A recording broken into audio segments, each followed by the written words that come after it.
Assalamualaikum, kembali lagi di Makin Privat. Saya akan kembali bahas larutan penyangga. Saya akan lanjutkan insya Allah soal nomor 16 sampai dengan 20.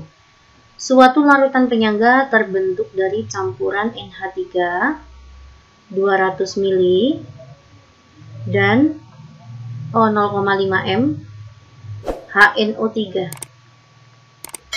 100 ml 0,2 m. Maka ini akan menghasilkan NH4NO3 ya. Ini adalah basa lemah, sedangkan ini adalah asam kuat membentuk garam. Ya. Dalam keadaan mula-mula 200 kalikan 0,5 itu adalah 100 mmol. Ini adalah 20 mmol. Dalam keadaan mula-mula, garam belum kebentuk apa-apa ya. Mula-mula reaksi sisa. Maka nanti ini habis, biar habis dikurangi 20 ya. Maka ini min 20, sini 80, sini plus 20. Begitu ya, Dek. Ya, setelah terbentuk penyangga basa, kok ternyata ditambah HCl. HCl itu adalah sebuah larutan asam. Yang bereaksi dengan asam itu adalah basa, ya. Maka nanti komponen penyangga yang bereaksi dengan HCl itu adalah NH3. Bereaksi dengan HCl, HCl yang bereaksi itu hapusnya. Ya, menghasilkan NH4+. Oke, mula-mula reaksi sisa. NH3-nya itu kan ini ya, 80. NH4+-nya itu adalah 20. Ditambah HCl ini, M kalikan V, 50 dikalikan 0,1 itu 5. Ya, maka di sini yang habis adalah H+-nya, ini berarti min 5. Maka sini min berapa? Min 5. Di sini plus ya, hati-hati ya, 25. Nah, seperti ini. Inilah komponen penyangga yang baru. Pertanyaannya, pH larutan tersebut. Oh, ada bertambah, tetap gitu ya, tetap salah. Otomatis kalau suatu larutan basa penyangga basa ditambah dengan HCl, HCl adalah sebuah asam, maka pH-nya turun ya, turun sedikit. Ini kan suatu penyangga basa, karena ditambah asam maka nanti pH-nya turun sedikit ya. Saya akan hitung dulu pH awalnya, ini adalah penyangga basa ya awalnya, maka OH- sama dengan Kb dikalikan mol basa lemah yaitu 80 dibagi dengan asam konjugasinya 20 ya. Maka 4 kali 10 pangkat min 5. Maka nanti pOH-nya adalah 5 min log 4, maka nanti pH-nya itu adalah 14 dikurangi pOH ya. 14 kurangi 5 adalah 9. 9 plus log 4. Maka ini nggak mungkin, D. Ya udah ya, jawabannya D. Coba kita cek ya. Setelah ditambah dengan HCl, maka nanti OH- sama dengan Kb-nya sama. Dikalikan mol basa lemah, yaitu 75.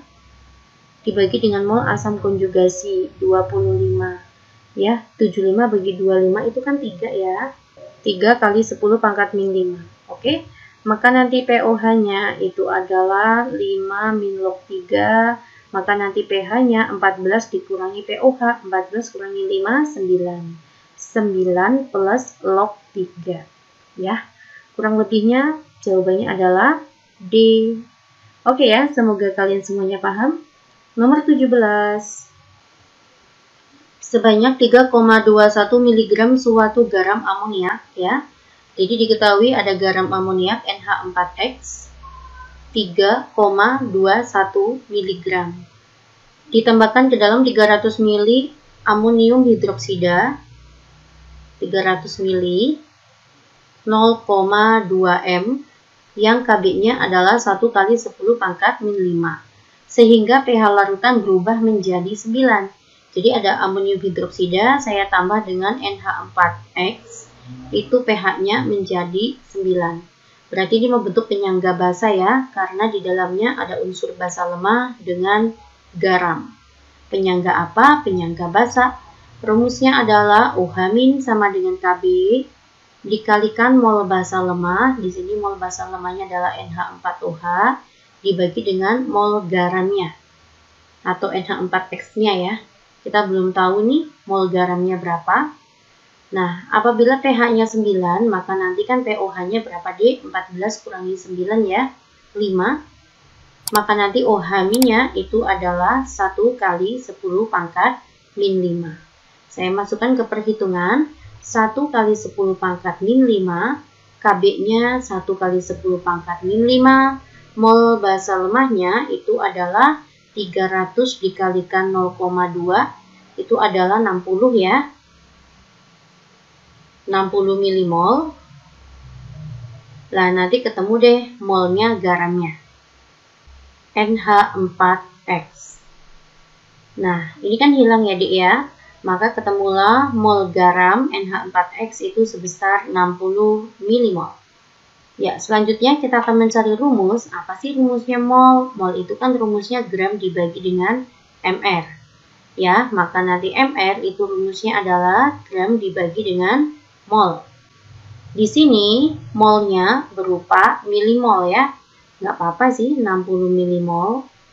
Nah, karena mintanya masanya juga 3,21 mg. Nah, ini guys.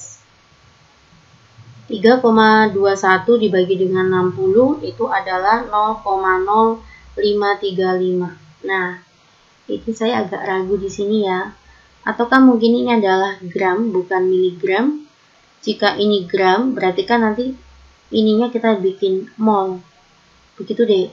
Nah, jadi kalau misalkan kita anggapan itu harusnya gram, maka perhitungannya 3,21 dibagi, ini bawahnya nggak boleh milimol. Ya, kalau atasnya gram itu bawahnya wajib mol. Maka saya buat 60 kali 10 pangkat min 3. Milimol kita jadikan dengan mol. Jadi ya, maka 3,21 dibagi dengan 0,06 itu adalah 53,5. Nah, inilah mr yang terbentuk pada garam tersebut. Gitu kan? Nah, berarti kita cari yang mr-nya 53,5. Jawabannya itu adalah B. Begitu guys, ya. Kita coba hitung. NH4Cl, N itu adalah 14, 14 ditambah 4, Cl itu adalah 35,5. Ya, 14 ditambah 4 itu 18, 18 ditambah 35,5. Ya, jawabannya adalah 53,5. Begitu, ya. Kemungkinan ini adalah gram. Coba kalian cek kembali ya, kalian diskusikan dengan teman kalian. Semoga kalian semuanya paham ya. Sebanyak 300 ml larutan penyangga dengan pH 6 dibuat dari HCN dan CaOH2. Ya, saya tuliskan dulu ya. Ada HCN 0,1 M ditambah dengan CaOH2 0,2 M. Volume totalnya 300 ml. Apa ini? Saya baca dulu ya. Oh, terbentuk pH-nya 6. Saya buat reaksinya menjadi CaCN2 plus H2O. Begini ya, Dik ya. Ini udah setarakan dulu. Ya. Volumenya masing-masing belum ada, maka ini VA, ini adalah VB. Saya buat mula-mula reaksi sisa. Mula-mulanya maka M kalikan V, 0,1 VA. Ini adalah 0,2 VB. Dalam keadaan mula-mula belum terbentuk apa-apa. Ternyata membentuk pH 6.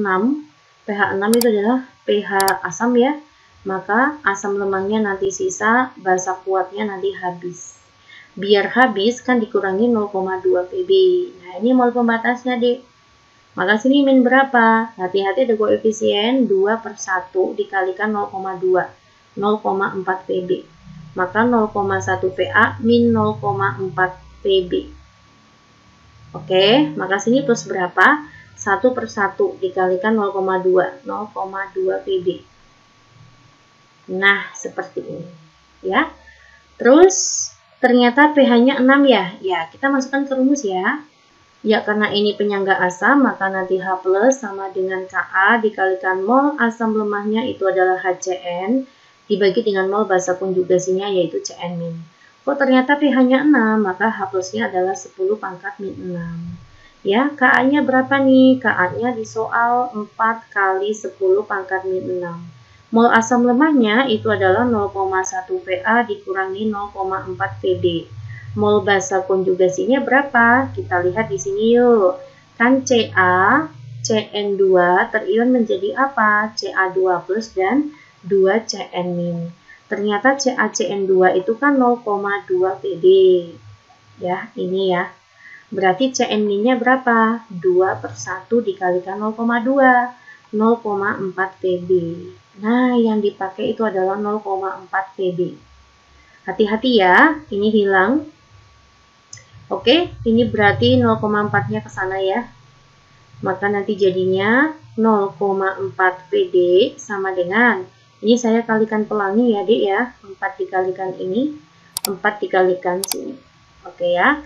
Maka menjadi 0,4 Va dikurangi 4 dikali 0,4 tuh 1,6 ya.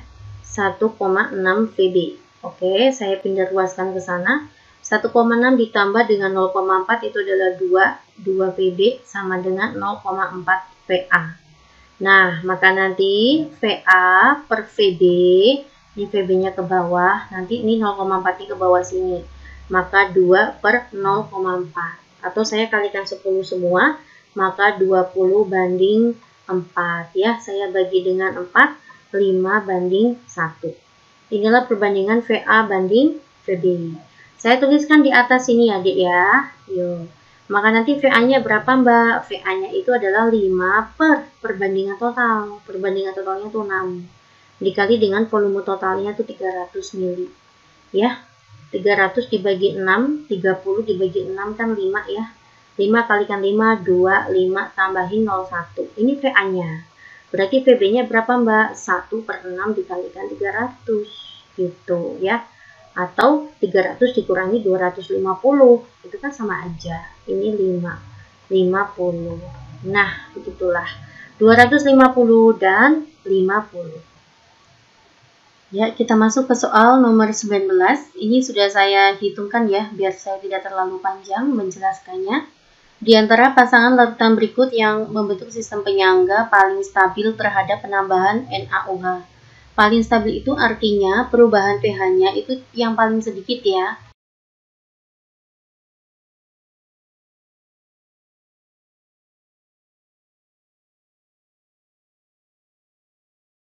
Nomor 20. Perhatikan uraian berikut. Di dalam tubuh kita terdapat sistem penyangga berupa H2CO3, H2CO3- yang ini harusnya H ya, ini nggak ada duanya lagi nih.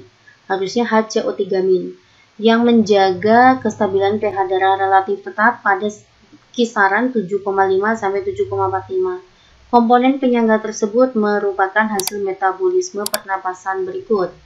Ya, ini CO2 menjadi CO2 larutan. Lalu CO2 larutan bereaksi dengan H2O menghasilkan H3O+. H3O+ itu asam ya, sifatnya bersifat asam. Dan asam bikarbonat, dan bikarbonat. Jika melakukan olahraga secara berlebihan, kandungan CO2 dalam darah akan meningkat, sehingga menyebabkan asidosis. Salah satu upaya untuk mengembalikan pH normal darah adalah dengan suntikan pengganti cairan tubuh didukung dengan infus larutan buffer bikarbonat selama selang waktu tertentu. Berdasarkan wacana tersebut, buffer bikarbonat berperan untuk ini ya. Bikarbonat itu adalah ini. Adik itu bermain tentang pergeseran kesetimbangan ya. Jika kita menambahkan bikarbonat itu artinya memperbesar konsentrasi HCO3-. Flashback kembali ya, kita ke semester 1. Jika salah satu konsentrasi ditinggikan, maka kesetimbangan bergeser ke lawan. HCO3 itu berada di ruas kanan. Lawannya kanan apa? Kiri. Maka kesetimbangan bergeser ke kiri. Itu aja guys ya. Menggeser ke kiri. Ini kita lihat berarti salah. Dengan menggeser ke kiri, maka artinya konsentrasi kiri jadi bertambah, konsentrasi kanan jadi berkurang. Ini berarti asamnya berkurang. Paham ya? Kalau asam berkurang, otomatis pH-nya jadi tinggi. Nah, sekarang adik harus tahu dulu ya, asidosis itu apa? Seseorang mengalami asidosis saat pH turun. Ya, turun di bawah nilai normal yaitu 7,4 ya. Jadi pH-nya itu sangat asam. Maka dengan cara infus bikarbonat itu kesetimbangan bergeser ke arah kiri ya, maka asam akan berkurang. Karena asam berkurang maka pH-nya menjadi tinggi ya. Karena pH asam itu rendah ya, kita meninggikan pH. Ya, jawabannya adalah poin B. Menaikkan pH darah dengan menggeser arah keseimbangan ke kiri. Oke guys, saya bahas 20 soal ya. Semoga bermanfaat. Assalamualaikum.